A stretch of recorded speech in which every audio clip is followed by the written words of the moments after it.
number one cause of death in teenagers 16 to 18 is actually not suicide.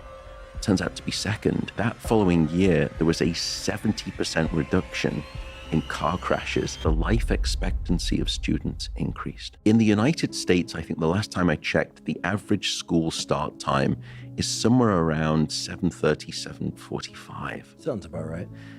And if you think about that for 7:30 school start times, school buses will begin leaving around 5:30, 5:45 in the morning.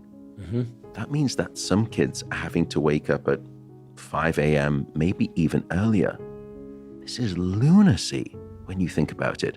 And there's a great study in Edna, which is a small suburb, or it sits in a small suburb outside of Minneapolis in Minnesota.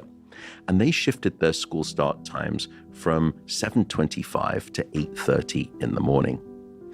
And then they wanted to ask, what is the consequence of that on the academic performance of their students? And the metric that they used in these teenagers that they were focusing on was something called the SAT score, a critical assessment test that will largely determine which university you go to.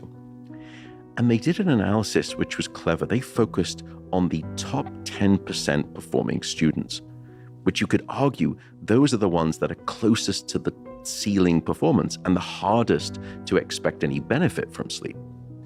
So in the year before they made the time change, the average score of those top 10% performing students was 1,288, which turns out to be a pretty good SAT score. The following year, after they made the time change, the average score for that top 10% was 1,500.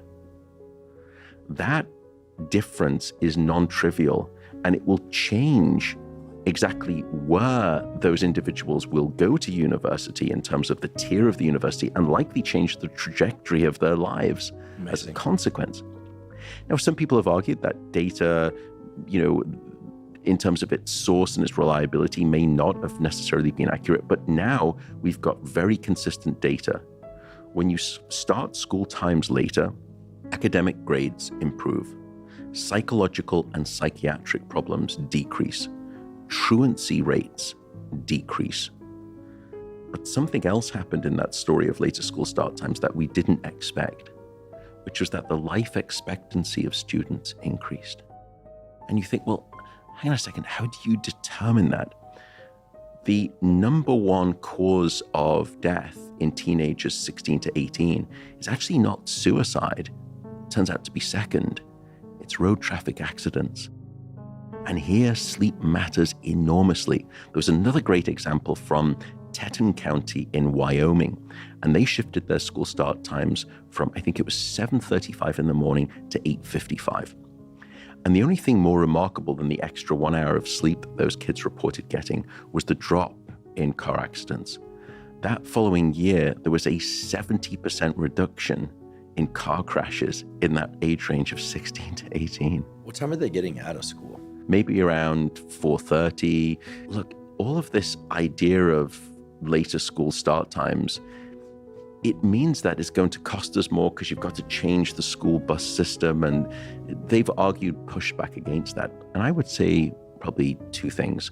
First, I know it's difficult, and I'm not saying it's an easy problem to do. It's a complex problem, and I'm sympathetic to that. But I think we've put people on the moon. And so I suspect that we can also solve the problem of early school start times. The other component of that is, what are we doing as educators?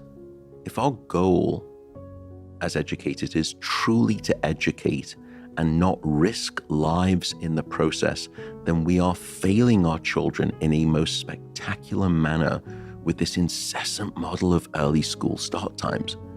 And if you look at the data, it's very clear. When sleep is abundant, minds flourish. And when it's not, they don't. There is this bizarre system where we teach for an entire semester and then we end load the semester full of exams in this stressful 2-week period.